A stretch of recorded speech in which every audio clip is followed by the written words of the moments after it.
مرکزی مملکتی وزیر داخلہ رکن پارلیمنٹ کریم نگر بنڈی سنجے کمار کے فرزند بنڈی بھگیرت کی جانب سے 17 سالہ نابالغہ لڑکی کی عصمت ریزی کرنے کے خلاف آج بھارت راشٹریہ سمیتی سے وابستہ خواتین قائدین نے تلنگانہ چوک کریم نگر میں زبردست احتجاجی مظاہرہ کیا، جس میں شریک ہو کر سید نعیم الدین سینئر اقلیتی BRS قائد نے اپنے خطاب میں ملزم بنڈی بھگیرت کو فوری گرفتار کرنے اور مجسٹریٹ کے روبرو پیش کرتے ہوئے سخت سزا دلانے کا مطالبہ کیا۔ انہوں نے کہا کہ مرکزی وزراء کی ماں پر ریاستی حکومت بنڈی بھگیرت کے خلاف کارروائی کرنے سے گریز کر رہی، جس کی پارٹی شدید مذمت کرتی ہے۔ سید نعیم الدین نے شدید برہمی جتاتے ہوئے حکومت سے استفسار کیا کہ پوکسو قانون صرف غریبوں پر لاگو کرنے کے لیے نافذ کیا گیا ہے، امیر اور سیاسی قائدین کے بچے اس قانون سے محفوظ کر دیے گئے۔ انہوں نے ملزم کی گرفتاری، مظلومات سے انصاف رسانی اور قانون پر مؤثر عمل آوری پر زور دیا اور کہا کہ بنڈی بھگیرت کی گرفتاری تک پارٹی کا احتجاج جاری رہے گا۔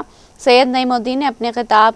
کے دوران مرکزی حکومت کا دعویٰ بیٹی بچاؤ بیٹی پڑھاؤ کو جھوٹا اور گمراہ کن قرار دیا اور حکومت سے مطالبہ کیا کہ بیٹی کے تحفظ کے لیے ملزم کو سخت سزا دی جائے۔